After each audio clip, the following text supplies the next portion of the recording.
Sa panukalang ito, kahit si Apollo Kibuloy na lumalabas na may sariling private army, ang Angels of Death, ay qualified pa rin makakuha ng mga baril.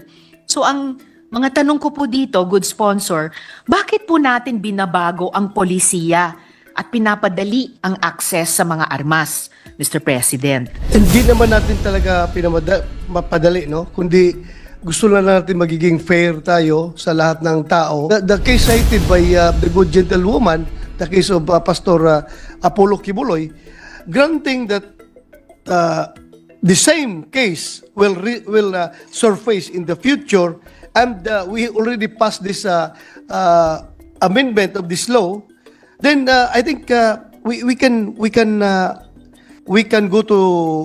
petition the court to have him disqualified for possessing firearms. Hindi ba makakalusot rin sa requirement na ito ang mga organized crime group na pwedeng hindi naman related sa baril ang mga krimen? Halimbawa, mga drug syndicates, Mr. President. As I've said, hindi lang ito ang requirement, marami pa ibang requirements. So, pagdating pa lang sa police clearance, NBI clearance, hindi na sila makakalusot. So, hindi talaga sila mabigyan ng permit to possess firearms kung sila ay membro ng crime syndicate. Ilang taon na pong tumakbo yung final amnesty na sabi nga nila yet to be implemented at pending pa rin? Napakatagal na po ito, Mr. President, Your Honor. Hindi talaga ito na-implement pa. More than 3 years na po, good sponsor. 2014. Mas gusto talaga natin na mas marami tayong firearms na na-lose firearms na ma-account natin, ma-register. So, yan yung ating intention for that. Your Honor, 700,000 plus loose firearms as of March 2024, 700,000. And po, good sponsor, ayon sa mga maraming report, unregistered firearms have found their way into the hands of POGO delinquents. Napapanahon po ba ang probisyong ito? Yung ang 3 years na naman. Ngayong nasa gitna tayo ng proseso ng pagkalas ng POGO syndicates, good sponsor. We have to take note, Mr. President, Your Honor, that foreigners like Chinese are not allowed to possess firearms here in the Philippines Mr. President. as a law. The period of interpellation is in order. Senators De La Rosa and the Deputy Minority Leader are hereby recognized. Salamat po, Mr. President. Maayong gabi to the good sponsor. Pwede po ba akong makapagtanong ng ilang mga tanong? Certainly, Mr. President, Your Honor. Salamat kaayo, good sponsor. Una po, under present laws, permits to carry firearms outside of residence must be issued by the Chief PNP. In the bill, the Chief PNP can designate an authorized representative. So ang mga tanong ko po dyan ay kahit sino po ba ay pwedeng i-authorize ng Chief PNP? Pwede po ba halimbawa na marami silang i-authorize simultaneously, good sponsor? Prior to that, during the old laws. Yes, Mr. President, yung bibigyan ng authority ng Chief PNP nito is the Chief of the Firearms and Explosives Office. Pwede niya i-designate yung chief ng FPO. Kasi pag halimbawa, yung nasa travel yung Chief PNP abroad, yung kawawa nga yung papel, hindi tumatakbo. So dapat pwede niya i-designate yung chief ng Firearms and Explosives Office, chief. At good sponsor, yung chief ng FEO lamang ba ang pwedeng i-authorize ng Chief PNP? Yes, Your Honor, Mr. President. So hindi po mangyayari na maraming i-authorize Hindi po, ng hindi po. Chief PNP Kasi simultaneously? very crucial yan na function na Your Honor. Hindi po pwede kung sino-sino lang yung bibigyan ng responsibilidad na yan. Only one person, aside from the Chief PNP. Okay, good, Mr. President. nagpapasalamat ako sa ganong pagbibigay ng limitasyon ng good sponsor that indeed this is a very crucial function at kahit papaano nakaka-reassure marinig na only one other official sa National Police natin bukod sa Chief PNP Yes, ang Your- pwedeng mag-issue upon designation by the Chief PNP. Although iba po yung pananaw ko dun sa pagkasabi na kawawa naman kung matagalan yung paggalaw ng mga papeles dahil baka alam din po ng good sponsor, ang advocacy ko po actually ay nasa ibang direksyon, gunless society, na ang ibig sabihin ko po doon ay ang PNP lamang at ang AFP ang may hawak ng mga baril. Dahil sa tingin ko po, kapag dumami ang mga baril sa kamay ng mga sibilyan, mas na-facilitate pa nga po yung mga violent crimes, pati po mga suicides na gamit ang baril at iba pa. But at the very least po, Mr. President, mabuting marinig na bukod sa Chief PNP, isa lamang pang opisyal ng National Police ang pwedeng mag-issue, Mr. President. Yes po, Mr. President, Your Honor. I fully agree with the point raised by the good gentlewoman from Panay. Salamat kay Mr. Good Sponsor. Now, would the sponsor agree that gun ownership and possession are privileges granted by the state under strict requirements and no one can demand a right to have firearms, Mr. President? Yes, Your Honor. I fully agree. Daghang salamat, good sponsor. Now, in Section 2 of the bill, the standards and requisites for obtaining a license to own and possess firearms are relaxed. In the current law, applicants who are subjects of pending criminal cases are not allowed access to firearms. But to be disqualified in the bill, applicants have to be convicted of a crime punishable with a penalty of more than 2 years, or the pending case involves the use of firearms, ammunition, and major parts thereof. Pero si Apollo Kibuloy po, hindi pa convicted sa anumang krimen at ang kinakaharap niya pong kaso ay related sa qualified human trafficking at child abuse.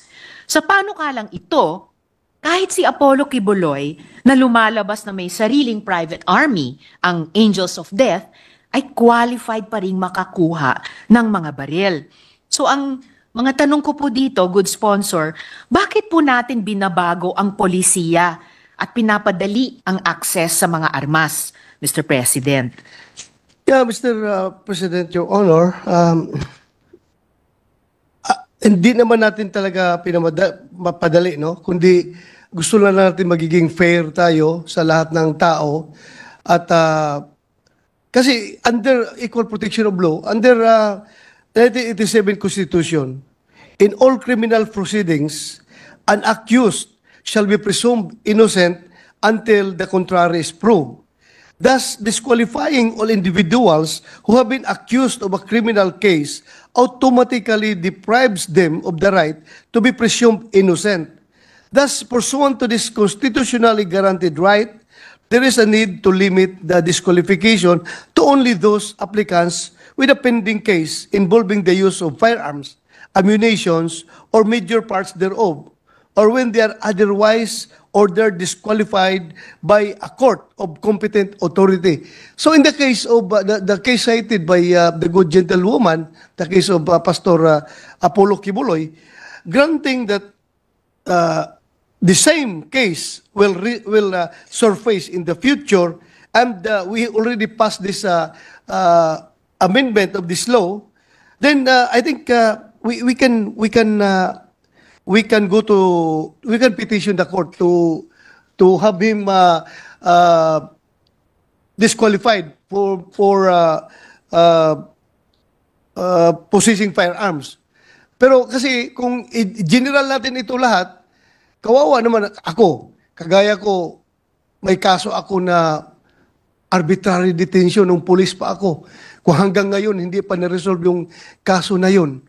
Tapos, senador na ako ngayon, hindi ako pwedeng mabigyan ng permit to carry firearms outside of residence. Then, I think that will be unfair on my part kung hindi ako bigyan ng tsansa ng Estado na madipinsahan yung sarili ko, lalong-lalo na at may threat sa buhay ko, so siguro, I am not saying it is my right, but I think that the state should give me that privilege to defend myself against a threat coming from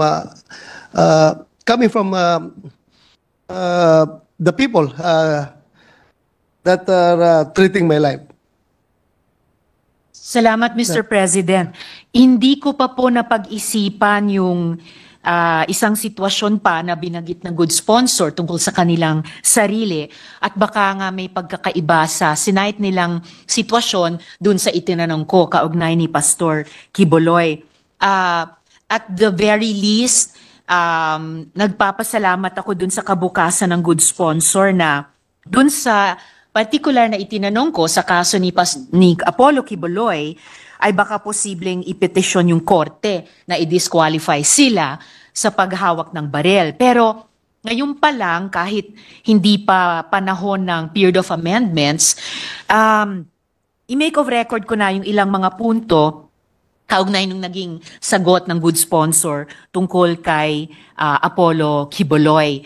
At iuulitin ko na lamang po pagdating sa proper time na period of amendments. Yes. The sponsor, Mr. President, has cited the right to be presumed innocent to justify this provision. Yung itinanong ko pong pagbabago sa polisiya at pagpapadali sa akses sa mga armas. But such right is not implicated here. Iba po ang usapin ng presumption of innocence sa usapin kung sino ang hahayaan ng gobyernong magmay-ari, humawak at magdala ng barel. Hindi porket hindi pa convicted ang akusado as in the case of Apollo Quiboloy, pwede siyang patuloy na hayaang magkarga ng armas. The provision purports to have an exception in pending criminal cases which involve the use of firearms and ammunition. But at ito po, Mr. President, palagay ko ay importante, a gun does not have to be fired for it to have power. At hindi na dapat nating hintayin na gamitin ang baril sa krimen bago ito tanggalin sa kamay ng mga taong may tendensiyang lumabag sa bata. So, gaya ng sinabi ko po, good sponsor, i-reiterate ko na lang po yung mga puntong iyon pagdating na sa period of amendments. Kaugnay po nitong tanong na ito. Hindi ba makakalusot rin sa requirement na ito ang mga organized crime group na pwedeng hindi naman related sa baril ang mga krimen? Halimbawa, mga drug syndicates, Mr. President. Pwede pong malaman from the good gentlewoman kung what particular instance paano maggamit ng organized crime group yung halimbawa po, yung itinatanong kong pagre-relax dun sa standards and requisites ng pag-obtain ng license to own. Hindi ba magagamit ito ng mga organized crime groups tulad ng mga drug syndicates?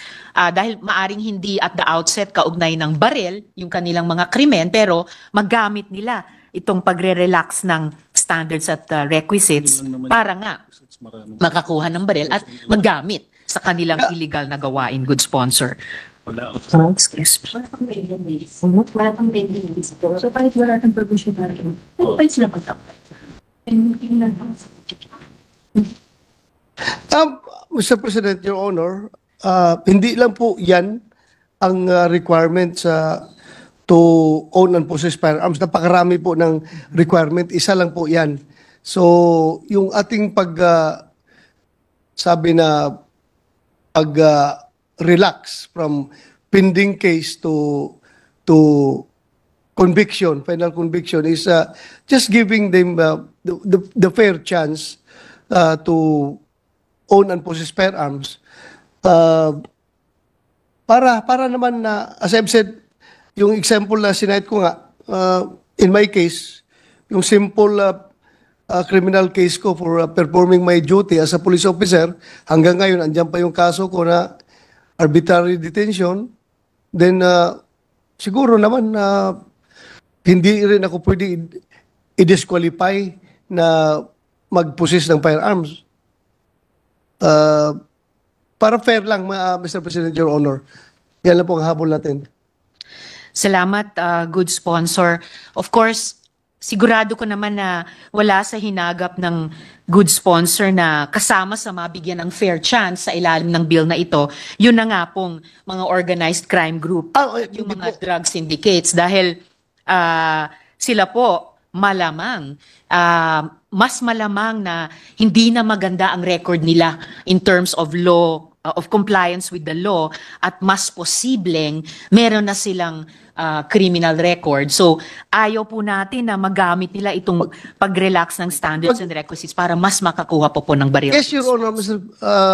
Good Gentlewoman. I think, as I've said, hindi lang ito ang requirement, marami pa ibang requirements. So, pagdating pa lang sa police clearance, NBI clearance, hindi na sila makakalusot. So, hindi talaga sila mabigyan ng permit to possess firearms kung sila ay membro ng crime syndicate. At saka, we have to emphasize always that possession of firearms is not a matter of right. It is a privilege granted by the state to a particular individual. So, kung sabihin ng EPO na hindi ka talaga pwede dahil may criminal record ka dito eh. So, hindi talaga sila pwedeng mabigyan. Police clearance is a requirement. Salamat. Drug test, neuro exam, and a lot more requirements, Mr. President, Your Honor. Salamat, good sponsor. At kaugnay nga dun sa inireiterate ng good sponsor na pribilehiyo pa rin itong ibibigay sa ilalim ng bill. Muli po, Mr. President, for the record, kaugnay nung pinag-usapan namin kanina ng good sponsor about presumption of innocence, the right to be presumed innocent applies to a citizen's rights in a criminal case. But gaya ng sinabi ng good sponsor, gun ownership and possession are not rights. They are mere privileges that must be heavily regulated. Mr. President, sa Section 11 naman po, Yes po. on firearms amnesty, ang palugit na binibigay sa mga taong may unregistered firearms at holders ng expired licenses ay hinabaan mula 6 months hanggang 3 years. Parang napakatagal naman po ng 3 years para malayang umikot sa bansa ang mga di-rehistradong baril. So, unang tanong po, may datos po ba ang PNP sa paggamit ng unregistered firearms sa krimen? Halimbawa, kung anong porsyento ng mga armas na ginamit sa krimen ay unregistered, good sponsor? Yes, Mr. President, Your Honor, may datos po ang PNP. But luckily, wala lang ang PNP dito. But during our hearings, it was clearly presented to us that halos zero. Zero na registered firearm that were used in crime. Zero po sa registered firearms. Registered firearms. Opo. So 100% ng ginagamit sa krimen ay unregistered. Unregistered firearms. That is why gusto talaga natin na magkakaroon ng firearms amnesty program para ma-account itong mga loose firearms na nandyan ngayon sa mga hawak-hawak ng mga Pilipino. So makuha natin, ma-record natin lahat. At yung 3 years po na binigay natin ay ito, we have around more or less yung unregistered firearms. We have a very huge number of loose firearms. So it will take years talaga to have them accounted. And according to the PNP during our committee hearing last August, the final amnesty under RA 10591 is yet to be implemented to date and is pending approval by the Office of the Executive Secretary. So isa pa yan sa problema kasi matagal na approve. By extending the period for additional 3 years, we can ensure that we can give sufficient time to those owners of unregistered firearms, considering that one of the problems of the PNP is the logistics for far-flung provinces. Lalong-lalo na yung mga loose firearms na nandun sa mga malalayong lugar, dadalhin pa yan doon sa syudad para marehistro. So siguro, 3 years is enough Mr. President, Your Honor. Actually, good sponsor. Sasabihin ko sana, hindi lang more than enough, baka nga too much po. At doon po papunta yung follow-up question ko. Dahil, di ba sa law enforcement, meron po kayong ang PNP na carrot and stick. Eh dito parang nauna yung carrot, huling-huli yung stick. For clarity lamang po, good sponsor, ilang taon na pong tumakbo yung final amnesty na sabi nga nila yet to be implemented at pending pa rin? Napakatagal na po ito, Mr. President, Your Honor. Hindi talaga ito na-implement pa. More than 2 Since years na po, 2000 good sponsor. 2014. 2004. Isang Nag-take effect yung law, ha? Yung latest na Firearms Comprehensive Law, Oh. 2014. Hanggang ngayon, hindi pa na-implement dahil, yun nga, hindi na permahan ng Executive Secretary.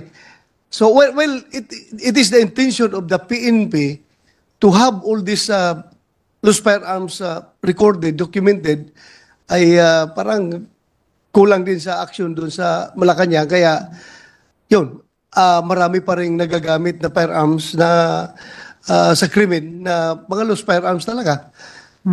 So, kung bigyan natin silang ample time na mag-register, anyway, hindi naman tayo nalulugi ang gobyerno pagdating sa kung 3 years ibigay natin, 3 years or 1 year, 2 years, mas gusto talaga natin na mas marami tayong firearms na loose firearms na ma-account natin, ma-register. So, yan yung ating intention for that. Kasi kung bigyan natin very short, baka mamaya hindi sila gaano ma-encourage kaagad mag-rehistro. Saka yung logistics, Yes, yun nga, Mr. logistics. President. Yung iba, malalayong lugar. At saka yung, alam mo, yung number, very huge. Wala lang ko exact number, pero napakarami yung loose firearms natin. Actually, Mr. President, yung isa sa ibang time period na binanggit ng good sponsor ang at the proper time ipopropose ko po na by way of amendment. Okay. Sa halip na 3 taon na naman.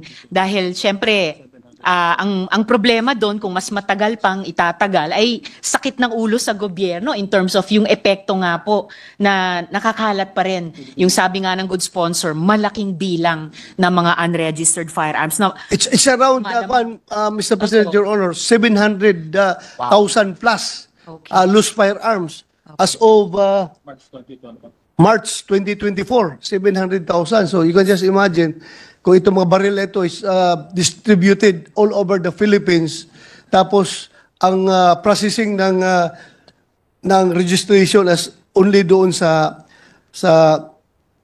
urban center sa syudad, talagang matatagalan talaga ito.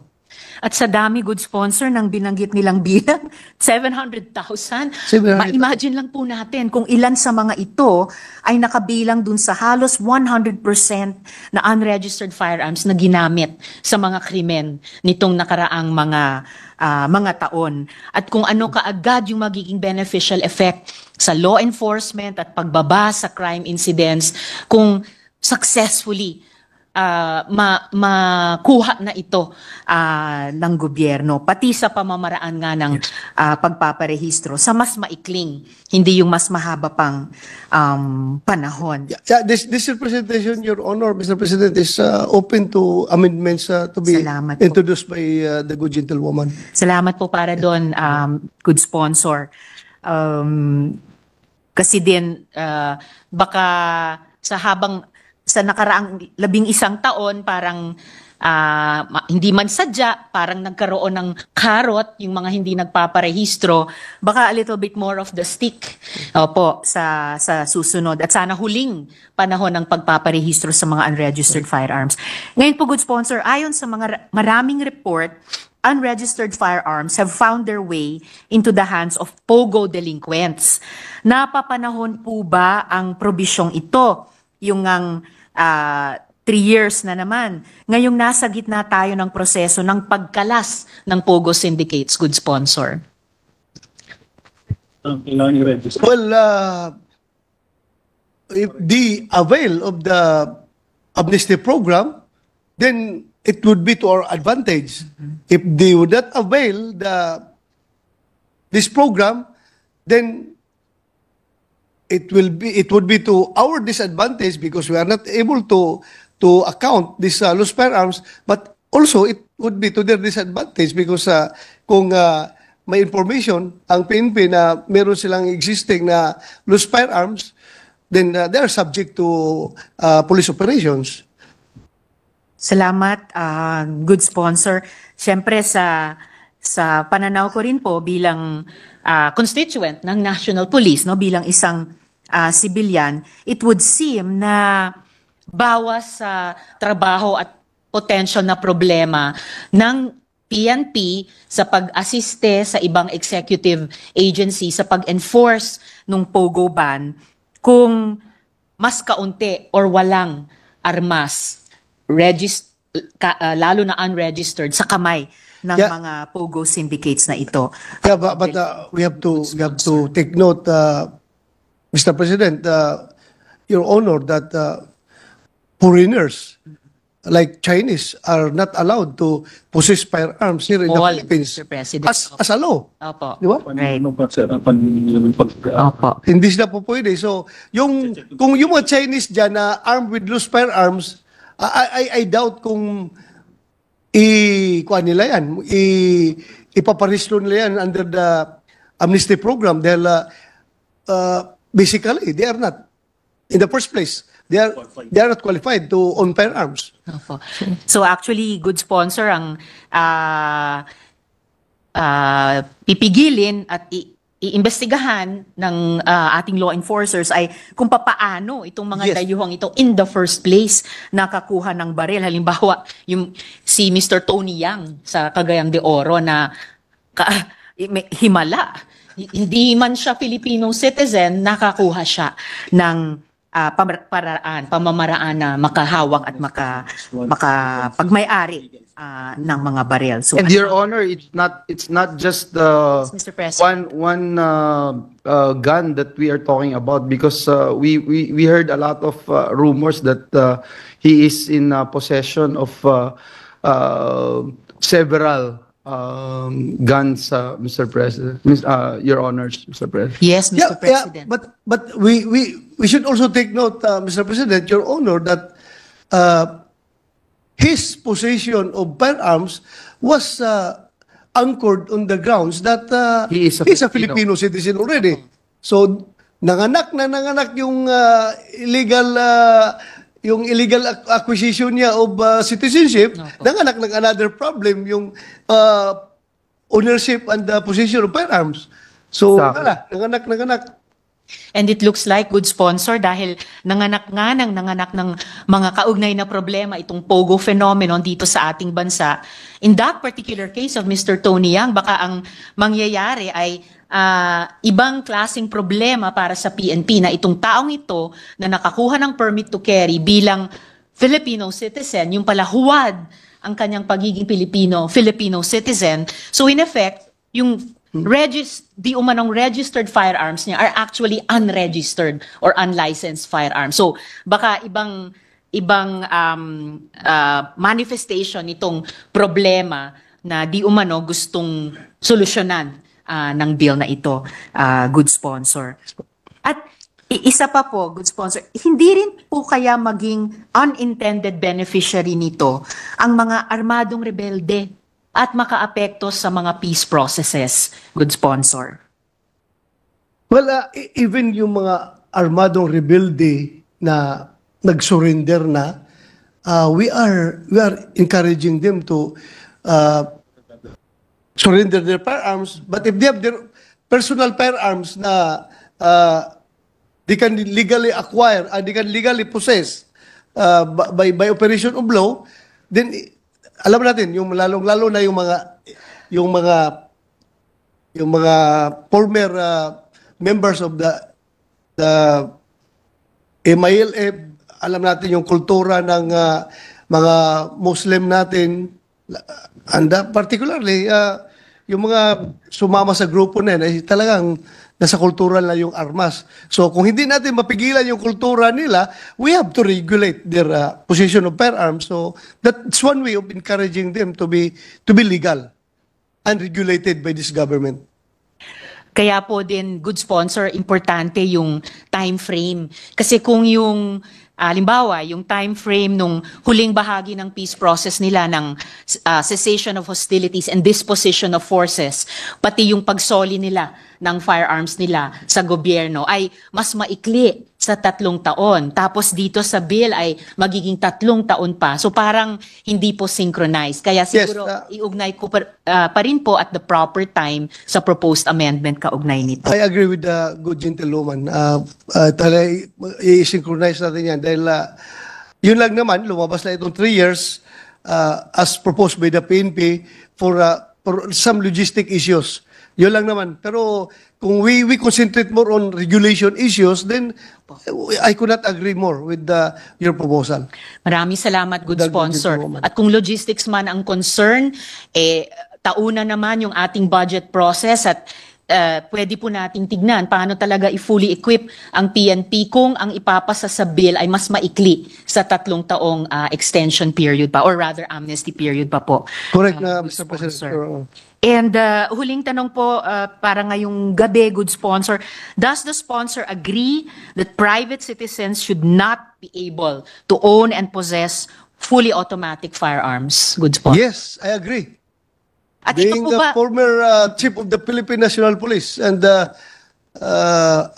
peace-loving citizen of this country, I would prefer civilians to have semi-automatic rifles only, as firearms, not automatic. again, good sponsor, salamat po para doon.